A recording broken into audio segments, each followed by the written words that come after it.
Thorfinn climbed through the hatch and looked at the morning sky. He could not remember the sky looking so incredible. A light mist cleared in front of the ship, almost as if the Mimir dispersed the vaporous fog as its prow touched it. Thorfinn couldn't quite put his finger on it, but something was different this morning. He didn't know if it was a feeling or if it existed in the physical world. The sun shimmered off the calm ocean on the other side of the fog. He wondered if Ager's hand was in this sight, enticing them to their destination. Whatever it was beautiful. A breath of wind dispersed the veiling mist, and Thorfinn could see ahead of them. It was strong enough to move the mist, but not to disturb the Mimir's sail. He looked around for his navigator, and instantly the dangerous reality of their situation crept back into his thoughts. They did not know where they were on the ocean, or how rapidly the Mimir was sinking. Disagreeable uncertainty drove all appreciation of the morning sky from his mind. Thorfinn could estimate the amount of water they'd taken on just by how close the top of the hull was to the ocean's surface, and the ocean was now closer to their floating piece of dry land than was comfortable to imagine. "Tostig!" Thorfinn yelled. "Do you know where we are?" "Not yet, Thorfinn," Tostig replied, consulting the bearing dial, "but I soon will." Suddenly there was a great crash, its source cloaked in the veil of the mist, and so instantaneous that the violence was more instant shock than force of impact. But it was forceful enough that not one person above deck or below had time to prepare for it. The crash was not really a crash at all. Thorfinn realized it was more like a split. He immediately knew what had happened. A section of the hull below the waterline, weakened by the impact with the iceberg, had separated till it reached a joint holding two oak planks together. Once that happened, the ship could not stay afloat. As if the first impact was not enough, the sideways movement that it caused pushed the Mimir into an underwater rock jutting sharply up from the sea floor. The already weakened side became a prime target for destruction. Its wood splintered and the momentous force chewed through the hull, driving the rock deeper and deeper into the cargo hold and widening the crack into a hole. The Mimir's lower deck began filling with water. No longer able to float with the added weight, she plunged to the bottom of the ocean. The crew fought to get through the single hatch only wide enough to accommodate 3 people abreast at a time. Thorfinn pushed past them, seeking Gudrid. She was pulling on a rope with an ox tied to the other end. "Oh, there, Arn, help me with the animals," she shouted. Satisfied she was well, Thorfinn returned to the deck to ensure the urgency of the situation did not carry away anyone's sense. He was pleased to see that despite the veil of panic, they all managed to stay ahead of the rapidly rising water and make it safely on deck. Then, as if on cue, another miracle took place. The Mimir hit bedrock and tipped to starboard. Caught up in the chaos of the moment, no one but Thorfinn noticed the clearing mist had revealed a rocky land sparsely wooded. They had finally made it to Vinland. Thorfinn, with Harald, Freybjarn, Freydis, and Tostig, waded through the water. They could reach down into the clear, icy water and pull out handfuls of fish. They were that plentiful. Thousands and thousands of fish swam through and around their legs. Unlike the others in the party, Thorfinn's gaze was fixed on Vinland and the existing settlement. He squinted, trying to see the details of its buildings and other structures. Vinland's tall grass swayed in the offshore breeze. Behind the advance party, crewmen and warriors were pulling the 2 oxen left on board after the storm through the water by their horns and carrying the goats and sheep to shore. Our ocean voyage will be glorified in the sagas, Thorfinn thought, written down by our people. But the bare truth was that even strong Vikings had their limits. The stress of the voyage had worn them down. They needed to see land and know that in moments they would be stepping upon it. This moment was the cure for all ailments that had afflicted them during the voyage, whether physiological or psychological. Thorfinn's pace picked up to a run. He splashed through the water with the men right behind him. As he got closer to shore, he noticed more and more detail in the settlement. A boat lying on its side, a tripod stand with a cauldron attached to the top, swaying and spinning in the wind. Thorfinn could not imagine such calmness after their long and precarious voyage. If Leif's description of Vinland was accurate, then this was truly Vinland the Good. The land is rightly named, he thought, gazing at the tall grass and heather that undulated away as far as his eye could see. This was indeed superior grazing for their livestock. The wind touched the tips of the purple wheat, capturing husks and seeds and blowing them across the meadow. After witnessing so much death, he craved the slightest hint of creation, and this was it. His cold, wet feet stepped onto Vinland's rocky beach. All he could do was drop to his knees and hope the salt water masked the tears running down his cheeks. In that brief second, Thorfinn knew how Leif felt when he'd found this land and stepped onto it for the first time. "By the grace of God, we made it," he heard Harold whisper. Thorfinn allowed the reference. He was far too joyful to disallow another's belief at a stupendous moment such as this. Privately, he thanked the gods, Odin for not making their trek more treacherous than it already was, Thor for allowing them to travel through the ocean storms that threatened their lives. At times like these, he wondered if a one-god world would be better. Interpreting one mind might be far easier than interpreting the shifting priorities of many gods. He shook that thought off and silently thanked his crew for their dedication and hard work.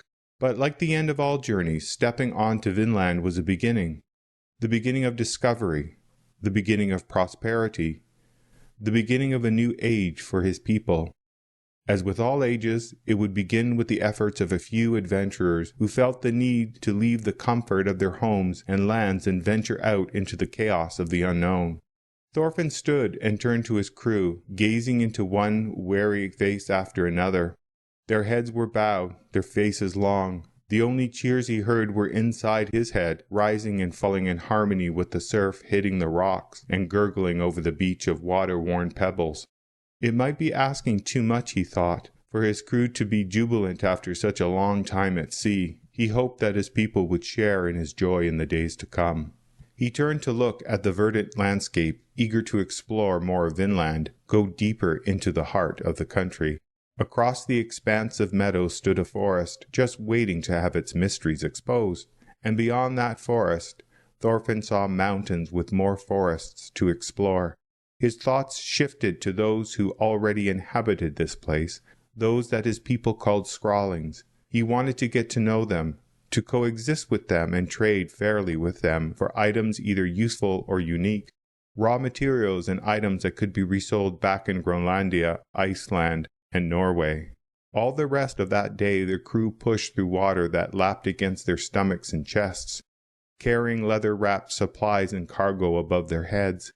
They moved through the water like ducklings after their mother, in single file, dropping their burden on the beach and returning to the Nard to collect the next load. Sealed barrels and small rafts of goods splashed into the water off the Mimir side to be towed to the pebble beach.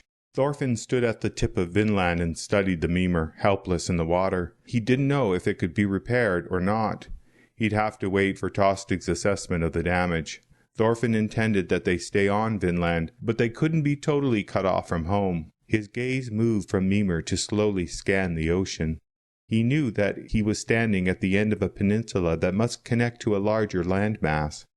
To his left, across the strait, he saw the misty shoreline of Markland as Leif had described it to him, and where his beloved Gudrid along with Adam of Bremen and a small group of Norsemen and Norse women would travel. Thorfinn knew that Thorvald was buried on Markland at Killarness, but he didn't know why Gudrid felt that she needed to go there. Thorfinn didn't ask any questions. He wasn't sure that he wanted to go exploring there just yet.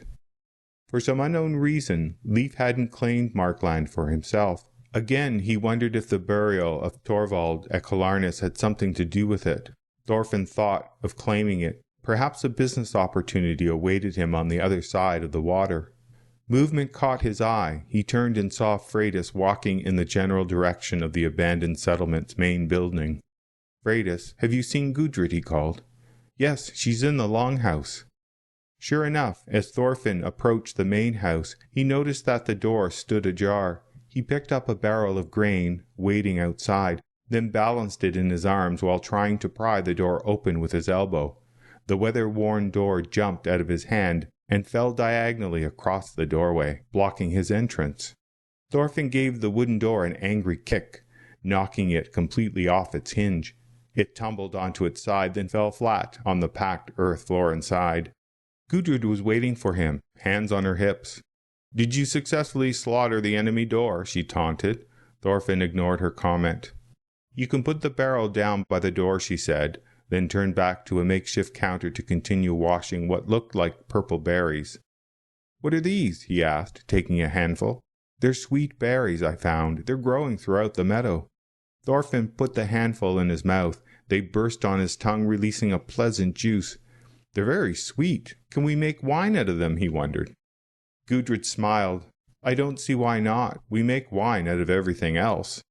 Thorfinn popped another handful into his mouth and nodded in approval as he chewed them. Gudrid looked at him, then hesitated. "Thorfinn, have you thought when we can make the trip to Markland?" "As soon as we get settled, Gudrid. We are at the beginning of the cold season, and we have a lot to do before the snow comes," he grimaced. "We have missed the end of the growing season. Soon we will have to fish, harvest the salt from the ocean to preserve the fish, and do 1,000 other jobs to make the settlement livable during the winter months." Gudrid nodded, knowing that Thorfinn was right. "We have at least 4 dögr of work before we can think about doing anything else. The houses need to be repaired and cleaned to make them even semi-livable again." A goat walked in the open door. Thorfinn looked at it, and then at Gudrid, smiling. Gudrid met Thorfinn's smile. "I guess it's milking time." Thorfinn laughed. "Maybe you can train the goat to bring in the milk bucket when it is milking time." Chuckling, Gudrid shooed the goat back outside. "I'll be out checking the other houses," she said, and followed it out. Thorfinn hung back to examine the longhouse constructed by Leif and his men. It was just like the houses back home. In fact, Thorfinn noticed few additions that modernized the ancient and traditional design.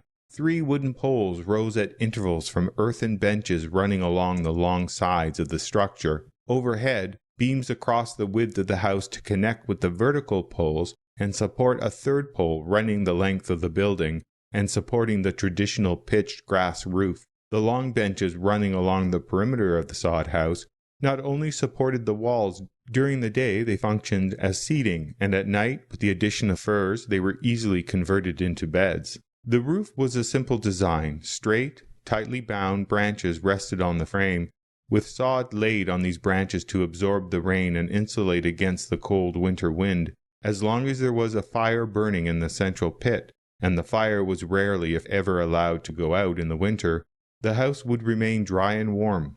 A trap door in the roof allowed smoke from the hearth to escape. The wood and sod walls, along with the howling wind and the sound of the ocean surf outside, made Thorfinn feel at home. But he had to agree with Gudrid.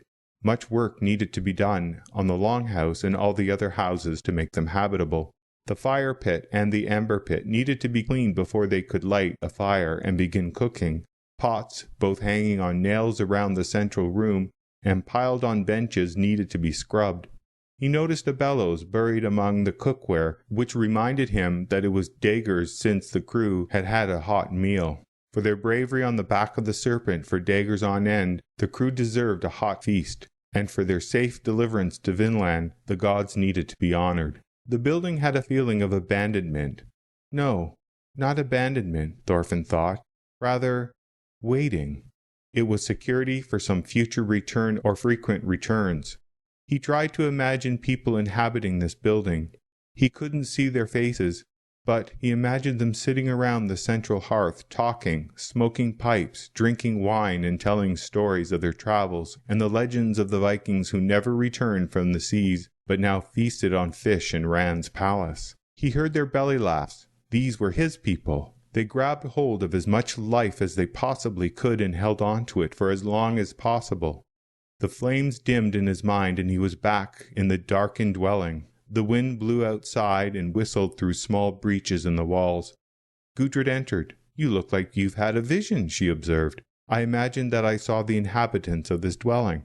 She nodded knowingly. "It sounds like you had a vision of those who had come before us and died, but have not yet entered Valhalla." "Were the people in your vision happy?" "Yes, they were laughing and talking," Thorfinn replied somberly. "Do not look sad, my husband. Their cheer indicates they will be in Valhalla soon," Gudrid assured him.